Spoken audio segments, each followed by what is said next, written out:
بچوں کو مارا جائے, شک کی بنیاد پر گھروں کو توڑ دیا جائے, یہ کمپوزٹ کلچر ہے. رد پاکستان کی کتاب لکھنے والے حسین احمد مدنی کے بارے میں تم کیا کہو گے, جن پر کیا کیا الزام نہیں لگائے گئے, حملے کیے گئے. ان کی روحیں تڑپ رہی ہوں گی اس بھارت کو دیکھ کر. میرے عزیز دوستوں اور بزرگوں, کیا ہم صرف تڑپیں گے اور صرف آنکھ میں آنسو لا کر اپنے گھر میں جا کر سو جائیں گے؟ نہیں. میں آپ سے اپیل کر رہا ہوں کہ ان علماؤں کو زندہ رکھنا ہے. وہ مرے نہیں, وہ دنیا سے ضرور گئے, مگر ہمارے دماغوں میں ان کی قربانیاں آج بھی زندہ ہیں اور کل بھی رہیں گی. ان کو زندہ رکھنے کا, ان کو خراج عقیدت پیش کرنے کا بہترین طریقہ یہ ہے کہ ہم اپنی سیاسی قیادت کو مضبوط کریں. دیش کو آزاد ہو کر 75 سال ہو چکے, ہم نے ہر فارمولے کو اپنایا, ہر ایکسپیریمنٹ کیا, ہر کوشش کی, مگر نتیجہ کیا نکلا کہ فرقہ پرستی بڑھتی گئی. ہم دلوں کو ملانے کی بات کیے, مگر سرکاروں نے دلوں کو توڑا. ہم نے گھروں کی دیواروں کو ہٹانے کی بات کی, مگر ہمارے گھر کو جلا دیا گیا. ہم نے کہا کہ مل بیٹھ کر ختم کریں گے, مگر آپ نے دوریاں پیدا کی ہیں. میرے عزیز دوستوں اور بزرگوں, میری آپ سے التجا ہے کہ مجلس کو ایک موقع دیجئے. ہم کسی مذہب کے خلاف تھے نہ کبھی رہیں گے انشاءاللہ تعالی. اسد الدین اویسی کی فطرت میں نہیں ہے کسی مذہب کے خلاف جانے کی. میں تو چاہتا ہوں, میری خواب, میری جستجو, میرا پیغام یہی ہے کہ بھارت میں کمزوروں کو انصاف ملے, بھارت میں مظلوموں کو انصاف ملے, کمزوروں کو طاقتور بنایا جائے. اور اسی وقت ہوگا جب بھارت کے کمزور الپسنکھیک سماج, دلت, آدیواسی اور ہمارے جو ہندو بھائی جو آج بھی گاندھی اور نہرو کی قربانیوں کو نہیں بھولے ہیں, وہ ان کو آگے بڑھنا پڑے گا. ورنہ صرف یاد رکھو, جس راہ پر ہم دیش کو لے کر جا رہے ہیں وہ ہم اپنے مجاہدین آزادی کے راہ جو نے سوچی تھی, جو خواب دیکھا تھا, ہم ان خوابوں کو نہیں پورا کر رہے, ہم ان کے خوابوں کو چکنا چور کر رہے ہیں. میرے عزیز دوستوں اور بزرگوں, میں بھارت کے مسلمانوں سے اپیل کر رہا ہوں, سن لو میری اس بات کو. آپ کو شاید پسند نہ آئے, مگر سچائی بیان کر رہا ہوں کہ آج بھارت کی راجنیتی میں مسلمانوں کی کوئی اہمیت نہیں ہے, کوئی اہمیت نہیں ہے. آپ کے ووٹ کی بھی اہمیت نہیں ہے, کیونکہ جو اپنے آپ کو سیکولر کہتے ہیں, جو صحیح معنوں میں بی جے پی کے برابر فرقہ پرست ہیں, یہ پوری پارٹیاں یہ جانتی ہیں کہ آج مسلمانوں کو جا کر بولنے کی ضرورت نہیں ہے. مسلمان خود B J P R S S کے ڈر سے ہم کو ووٹ دے دے گا.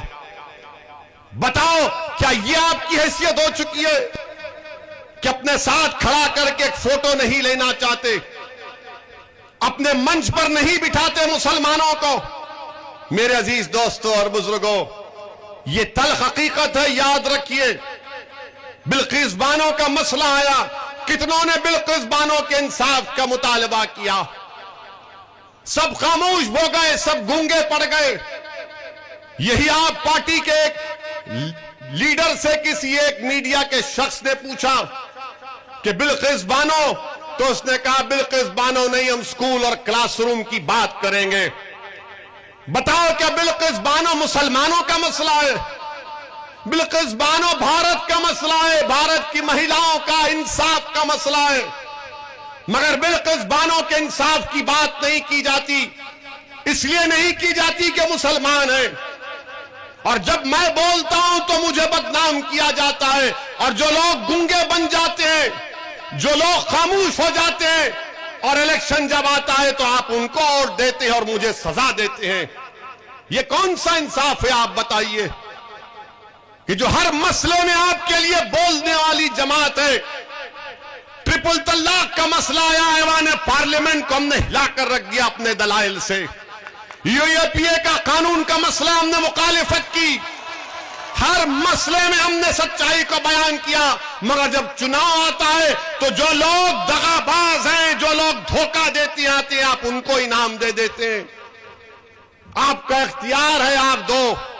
اگر آپ سمجھتے ہیں کہ سچائی کو بیان کرنے کے اوپر، بلقیس بانو کے انصاف کے اوپر اویسی کو سزا ہم دیں گے تو دو آپ میرے بھائی ہیں، میں آپ کا خادم ہوں۔ اگر آپ یہ سمجھتے ہیں کہ بچوں کو لا کر سرے بازار پیٹا گیا اور اس بچوں کی تکلیف کو بیان کیا اویسی نے تو ہم اس کو سزا دیں گے، اور جو خاموش بیٹھے ہوئے تھے ہم ان کو انعام دیں گے، تو دو یہ آپ کا جمہوری حق ہے۔ مگر میرے عزیز دوستوں اور بزرگوں، جو لوگ خاموش ہیں وہ آپ کا مذاق اڑا رہے ہیں، جو لوگ خاموش ہیں وہ آپ کا استحصال کر رہے ہیں، جو لوگ خاموش ہیں وہ آپ کی بربادی کے افسانے پلاننگ بنا رہے ہیں، جو لوگ خاموش ہیں وہ ہمیشہ کے لیے آپ کو خاموش کرنا چاہتے ہیں۔ اسی لیے یہ دیوانہ آپ کے درمیان میں کھڑے ہو کر پکار کر کہہ رہا ہے کہ بھارت کی لوک شاہی میں اگر انصاف کو حاصل کرنا ہے، اپنے حق کو حاصل کرنا ہے، جس کا ذمہ، جس کی گارنٹی بھارت کے سنویدھان نے ہم کو دی ہے، تو کیا خاموش بیٹھنے سے ہوگا؟ اٹھو، ایک کوہرام مچا دو۔ میرے عزیز دوستوں اور بزرگوں، یہی بات مجھے آپ تک کہنا تھا کہ آپ اپنے ووٹ کی اہمیت کو سمجھیے۔ مجلس کا ساتھ دینا نہیں دینا یہ آپ کا جمہوری اختیار ہے، مگر میرا کام یہ ہے کہ آپ کے درمیان میں کھڑے ہو کر میں آپ کے سامنے ان باتوں کو رکھوں، آپ سے التجا کروں، آپ کو سمجھانے کی کوشش کروں۔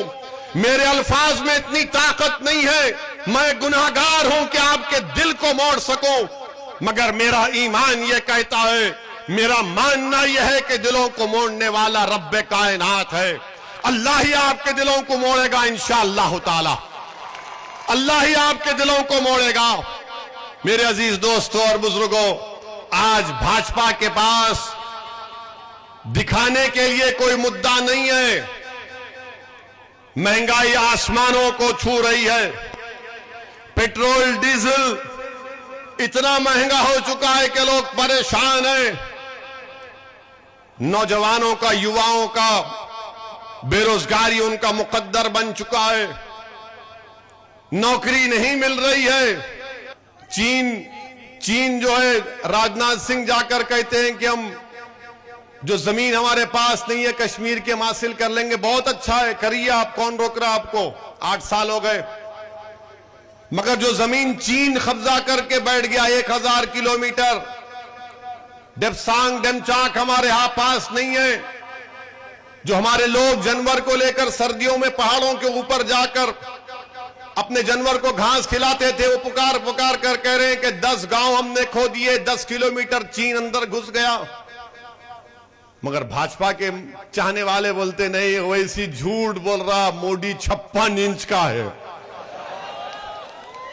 ہوں گا بھائی، 56 انچ کا ہوں گا، 60 انچ کا ہوں گا، مگر چین جو زمین پر قبضہ کر کے بیٹھا ہے وہ کب ملے گی ہم کو؟